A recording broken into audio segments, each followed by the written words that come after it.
Friends, welcome back to Mahabharata series episode number 223. ఇప్పటి వరకు జరిగిన కథ ఏంటంటే 18వ రోజుకు చేరుకుంది కురుక్షేత్ర యుద్ధం. అందులో భాగంగా శల్యుడు వీరవిహారం చేసి ధర్మరాజు చేతిలో మరణించాడు. ఆ తర్వాత సుయోధనుడు యుద్ధాల్లోకి దిగాడు. ఆ యుద్ధం ఎలా జరిగింది, సుయోధనుని పాండవులు ఎలా ముప్పు తిప్పలు పెట్టారన్నది ఈ వీడియోలో చెప్పబోతున్నా. So let's get into the video. సుయోధనుడు దుష్టద్యుమ్నుడి తన బాణాలతో వక్షస్థలం మీద కొట్టాడు. దుష్టద్యుమ్నుడు తన వాడి అయిన బాణములతో సుయోధనుని హైమను చంపి సారథిని పడగొట్టాడు. సుయోధనుడు రథం దిగి తన గుర్రంని ఎక్కాడు. తన గజబలంతో అర్జునుని ఎదుర్కొన్నాడు. అప్పుడు అర్జునుడు సుయోధను గజబలం మీద బాణవర్షం కురిపించాడు. మరో పక్క గద ధరించి భీమసేనుడు సుయోధను గజబలమును నిర్మూలిస్తున్నాడు. అది చూసి ధర్మరాజు, నకులుడు, సహదేవుడు అక్కడికి చేరుకున్నారు. వీరి మధ్య సుయోధనుడు చిక్కుపడిపోయాడు. సుయోధనుడు కనపడనందున అశ్వత్థామ, కృపాచార్యుడు సుయోధనుడు పాండవుల చేతిలో మరణించాడేమో అని భ్రమపడ్డారు. వారు సుయోధను కొరకు వెతుకుతూ శకుని దగ్గరకు చేరుకున్నారు. మిగిలిన వారు మాత్రం సుయోధనుడి కొరకు వెతకడం వృధా. సుయోధనుడు చచ్చినా ఒకటే, బతికినా ఒకటే అనుకున్నారు. భీముడు ఒక పక్క నుండి కౌరవసేనలో ఉన్న గజబలం నాశనం చేస్తున్నాడు. అది చూసి చావగా మిగిలిన కౌరవసేనలు భీముడిని చుట్టుముట్టాయి. భీముడు ఆగ్రహరుద్రుడై తన గదతో వారిని చావమోదాడు. 500 రథములను, 700 ఏనుగులను, 900 గుర్రములను ఒక్కసారి చంపేశాడు. ధృతరాష్ట్ర మహారాజా, భీమసేనుడు నీ కుమారులైన దుర్మర్శనుడు, శృతాంతుడు, జైత్రుడు, భూరీబలుడు, జయత్సేనుడు, సుజాతుడు, దుర్విహుడు, దుర్విహోచనుడు, అరిహుడు, దుష్ప్రదర్శనుడు, సూత్రపర్వుడు, మహాబాహుడు మొదలగు వారిని చంపాడు. సుయోధను 100 తమ్ముళ్లలో ఒక్కడే మిగిలాడు. వాడి పేరు సుదర్శనుడు. కొద్దిపాటి సైన్యముతో సుయోధనుడు, సుదర్శనుడు మిగిలారు. వారిని చూసి శ్రీకృష్ణుడు అర్జునుడితో ఇలా అన్నాడు: అర్జున, శత్రు వినాశనం దాదాపు పూర్తయింది. ఇంకా సుయోధనుడు, అతని తమ్ముడు సుదర్శనుడు, కొద్దిపాటి సైన్యం మిగిలారు. ఇంకా సుయోధని వధం మాత్రం మిగిలింది. అది కూడా పూర్తి గావించి కీర్తిమంతుడొక్క అని అన్నాడు. కృష్ణ, ఇంకా శకుని మిగిలే ఉన్నాడు. అతని వెంట 200 రథములు, 100 ఏనుగులు, 200 కాల్బొమ్మలు, 500 హైములు ఉన్నాయి. ఇంకా కృపాచార్యుడు, అశ్వత్థామ, కృతవర్మ కూడా మిగిలారు. వీరంతా నాకు ఒక లెక్క కాదు, తృతిలో సంహరిస్తాను అని పలికాడు అర్జునుడు. కృష్ణుడు రథమును సుయోధను వంక పోలిచ్చాడు. సహదేవుడు, భీముడు సుయోధనుని చంపడానికి చెరువు పక్క నుండి వచ్చారు. ఇంతలో శకుని తన సైన్యముతో వచ్చి వారి ముందు నిలిచాడు.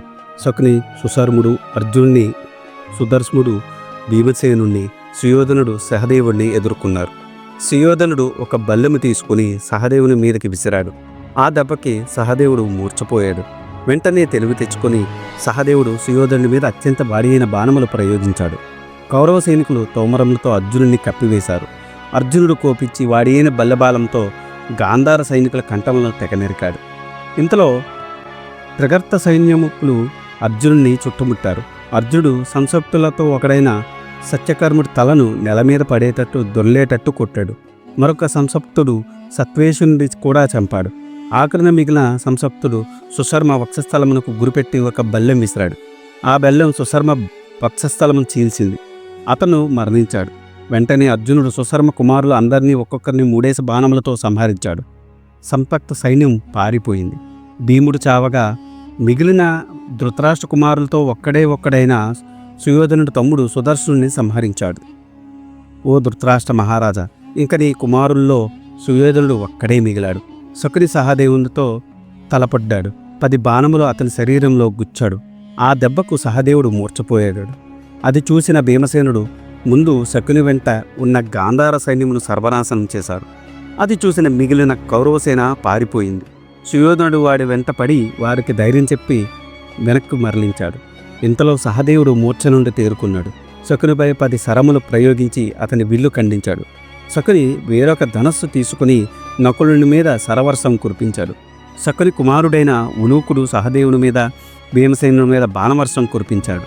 సహదేవుడు కోపించి ఒకే ఒక బెల్లము విసిరి ఉలూకిని శిరస్సు ఖండించాడు. తన కళ్ళ ఎదుట తన కుమారుడు చావు చూసి శకుని చలించిపోయాడు. ఇంతలోనే ఆగ్రహతుడై శకుని సహదేవుని మీద వాడి అయిన బాణములు 3 నాటాడు.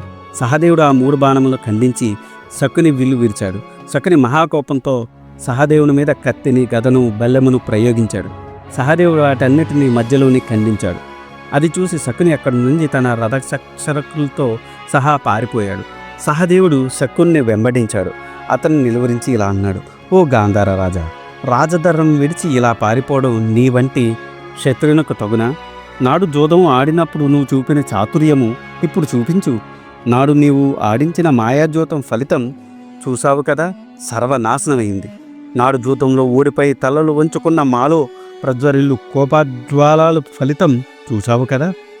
మా అందరినీ అవమానించిన ఫలితం అందరినీ పోగొట్టుకుని ఒంటరి వాడే సుయోధనుడు అనుభవిస్తున్నాడు. ఆ సుయోధనుడు చూస్తూ ఉండగా నీ తల తెగ నేల మీద పడేటట్టు నేను కొడతాను అంటూ సహదేవుడు శకుని యొక్క హయములను, కేతమును, విల్లును ఖండించాడు. అది చూసిన శకుని అత్యంత భయంకరమైన శక్తి ఆయుధమును సహదేవుడి మీద ప్రయోగించాడు. సహదేవుడు ఆ శక్తిని తన బల్లెంతో ఖండించాడు. సహదేవుడు 2 చేతులతో 2 బల్లెములు పట్టుకుని అత్యంత వేగంతో శకుని మీదకు విసిరాడు. వెంటనే శకుని తల శరీరం నుండి వేరే కింద పడిపోయింది. వెంటనే శకుని శరీరం కూడా నేల మీద దొల్లింది. మహాభారత యుద్ధములకు కారణభూతుడైన గాంధార రాజు శకుని సహదేవుడి చేతిలో మరణించాడు. అది చూసిన పాండవులు జయ జయ ధ్వానాలు చేశారు. పరమ ప్రమోదంతో శంఖాలు పూరించారు. కృష్ణుడు పాంచజన్యం పూరించాడు. ఆ శంఖధ్వనులు ఆకాశాన్ని అంటాయి. కానీ గాంధార సేనలు బెదరలేదు. తమ రాజు శకుని మరణానికి కారకుడైన సహదేవుడి మీద తిరగబడింది. సహదేవునికి తోడుగా అర్జునుడు, భీముడు నిలబడ్డారు. వారి దాటికి తట్టుకోలేకపోయింది గాంధార సైన్యం. వారి బాణములకు ఆహుతి అయ్యారు. యోధనుడు చుట్టూ చూశాడు. ఎవరూ లేరు. రణభూమిలో ఒంటరిగా నిలబడి ఉన్నాడు. ఎదురుగా ఆనందంతో హర్షధ్వానాలు చేస్తున్న పాండవులు వారి సేనలు నిలబడి ఉన్నారు. సుయోధనుడు యుద్ధభూమి నుండి తొలగిపోవడానికి నిశ్చయించుకున్నాడు అని సంజయుడు ధృతరాష్ట్రుడికి 18వ రోజు యుద్ధ విశేషాలను వివరించాడు. అప్పుడు ధృతరాష్ట్రుడు సంజయుడితో ఇలా అన్నాడు: సంజయ, ఆ సమయంలో ఇరుపక్షముల బలాబలములు ఎలా ఉన్నాయి అని అన్నాడు. మహారాజా, ఒక్క సుయోధనుడు తప్ప కౌరవ సైన్యము అంతా సర్వనాశనమైంది. పాండవుల పక్షాన మాత్రం 2000 రథములు, 700 ఏనుగులు, 500 హైములు, 10,000 మంది కాల్బొమ్మలు మిగిలారు. సుయోధనుడు తన గదను భుజాన పెట్టుకుని రణభూమిని విడిచిపెట్టి ఎటో వెళ్ళిపోయాడు అని సంజయుడు ధృతరాష్ట్రుడితో అన్నాడు. సుయోధని నిష్క్రమణతో 18 రోజుల కురుక్షేత్రంలో అవిచ్ఛంగా సాగిన మహాభారత సంగ్రామం పరిసమాప్తమైంది. ఇక్కడ ఎవరు గెలిచారు, ఎవరు ఊరారు అని కాదు, గెలిచిన వారికి చివరకు ఏం మిగిలింది అని భస్మసింహాసనం మాత్రమే. ఇది ఈనాటి వీడియో.